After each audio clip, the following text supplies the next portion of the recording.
Health নলেজে আপনাকে স্বাগতম। আশা করি ভালো আছেন, সুস্থ আছেন। আজকে আমাদের আলোচনার বিষয়, কেন জুকারবার্গ ফেসবুকের প্রতিষ্ঠাতা প্রতিদিন একই পোশাক পরেন। ফেসবুকের প্রতিষ্ঠাতা মার্ক জুকারবার্গকে টেক দুনিয়ার রাজা বললে ভুল হয় না। ৩১ বছর বয়সেই বিলিয়নিয়ার হয়েছিলেন তিনি।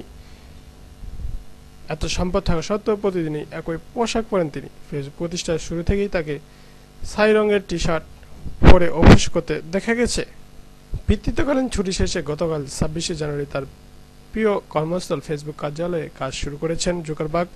ছুটিকালীন সময়ে তিনি বিভিন্ন ধরনের পোশাক পরেছেন, কিন্তু গতকাল থেকে তিনি ফিরে গেছেন আগের পোশাকে, ছাই রঙের টি শার্ট। এ নিয়ে তিনি গতকাল একটি স্ট্যাটাসও দিয়েছেন। স্ট্যাটাসে তিনি তার ওয়ারড্রবে সাজানো টি শার্টের ছবি দিয়েছেন। তাতে লিখেছেন, বৃত্তিকালীন ছুটি শেষে প্রথম অফিস, আমি কি পরব। পোশাক পছন্দ করতে রীতিমতো সিদ্ধান্তহীনতায় ভুগছিলেন জুকারবার্গ।